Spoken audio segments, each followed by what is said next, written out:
Halo sahabat karet semuanya, perkenalkan nama saya Sahari. Saya adalah kepala pabrik dari salah satu perusahaan keram rubber yang berkedudukan di Kalimantan Tengah.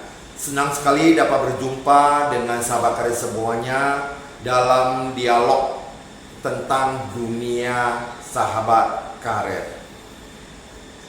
Pada tahun 2019, saya ada membuat sebuah vlog yang berjudul Ariananda Family Channel.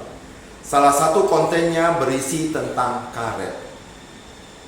Dan vlog ini sudah lama tidak saya buka. Ketika saya buka, ternyata di dalamnya banyak sekali komentar tentang karet. Akhirnya saya berpikir untuk membuat sebuah vlog yang saya beri judul Dunia Sahabat Karet, atau disingkat dengan DUNSAKA, kepanjangannya Dunia Sahabat Karet. Di dalam vlog ini saya tidak akan mendominasi dengan cara monolog atau berbicara sendiri, tetapi saya ingin berinteraksi dengan sahabat karet semuanya. Silakan ditulis di kolom komentar apabila ada masukan, ada pertanyaan baik mengenai karet ataupun mengenai peraturan pemerintah mengenai karet. Silakan ditulis di komentar, nanti akan saya jawab. Tetapi ingat ya sahabat karet semuanya, pertanyaan itu akan saya kumpulkan sekitar 2-3 pertanyaan, baru saya jawab dalam video. Sahabat karet semuanya, dalam karet ini atau dalam dunia karet ini, ya tidak habis-habisnya kita berbicara tentang karet. Tapi ada hal yang sangat saya sedihkan, di mana lahan karet kita di Indonesia semakin lama semakin berkurang. Kenapa? Karena ditebang, digantikan dengan tanaman lain atau tanaman palawija. Sebenarnya karet itu juga sangat bermanfaat. Kalau dibandingkan yang lain, salah satu kelebihan karet adalah dapat disimpan dalam waktu lama. Semakin disimpan lama, kualitasnya semakin bagus. Dengan catatan, karet itu jangan direndam. Kalau direndam dalam waktu yang lama, karet itu akan rusak. Nah, mengenai karet ini, kenapa orang menebang? Sekarang, satu negara kita, karet kita yang kita hasilkan, itu tidak cukup dipakai oleh negara Tiongkok. Bayangkan, kebutuhan karet semakin lama semakin meningkat. Kenapa kita tebang? Ada yang mengatakan bahwa karet tidak menjanjikan lagi, sedangkan tanam palawija lebih menjanjikan. Itu sebenarnya satu kesalahan. Apabila kita menebang karet tersebut, lama-kelamaan karet itu akan habis. Ingat, sebuah pesawat tidak akan terbang tanpa karet.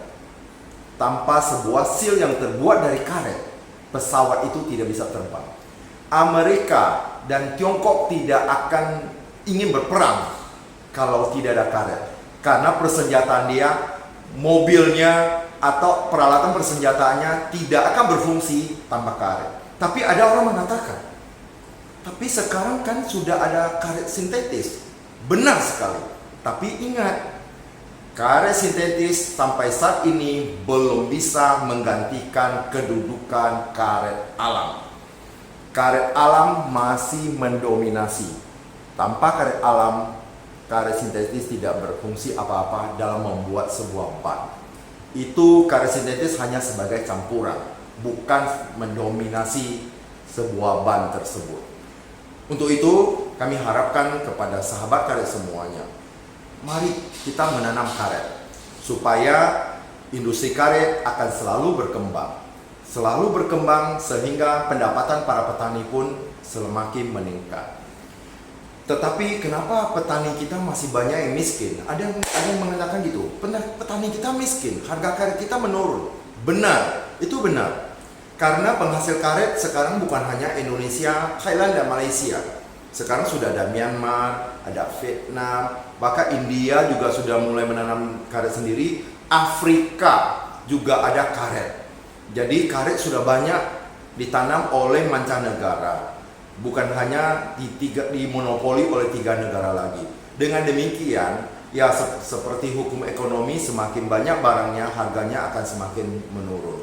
Begitu juga sekarang karet banyak di pasaran, tentu harganya akan terus turun. Tapi yakinlah bahwa dengan karet ini semakin lama nanti harganya pasti akan naik. Kenapa? Karena industri otomotif di Tiongkok, bahkan mungkin di India, semakin lama akan semakin naik. Kebutuhan akan karet akan semakin meningkat. Tapi kita harus sabar menunggu. Dengan sabar menunggu, suatu saat kita akan mendapat penghasilan yang cukup besar. Sahabat karet semuanya, kualitas karet ini bagus tidaknya itu tergantung dari petani. Karena petani itu adalah yang paling awal. Kalau mereka membuat karet ini bagus, maka baguslah karet tersebut. Tapi kalau mereka mencampur bermacam-macam di dalam karet tersebut, maka karet itu kualitasnya akan menurun. Bagaimana caranya? Mari kita diskusi di dalam vlog ini atau dalam konten ini. Silakan sahabat karet semuanya menulis di dalam komentar. Dan jangan lupa subscribe dan like serta bagikan kepada teman-teman agar diskusi kita ini akan semakin hangat. Saya akan selalu menjawab pertanyaan bukan dengan tulisan, tetapi dengan video, agar sahabat karet semuanya dapat melihat dan puas mendengar apa yang saya sampaikan. Jangan lupa, silakan ditulis di komentar. Dan tunggu video saya selanjutnya. Dan kita akan selalu berinteraksi secara terus-menerus. Walaupun kita tidak bertemu, tapi saya akan selalu hadir untuk menjawab pertanyaan sahabat karet semuanya. Kita saling mengisi satu sama lain. Silakan beri masukan kepada saya. Dan saya akan menerima dengan senang hati. Seseorang yang akan berhasil apabila dia mau menerima masukan dari yang lain. Terima kasih sahabat karet semuanya. Ini adalah kata pengantar dari saya dalam video pertama. Dan terima kasih telah menonton. Salam buat keluarga. Luar biasa.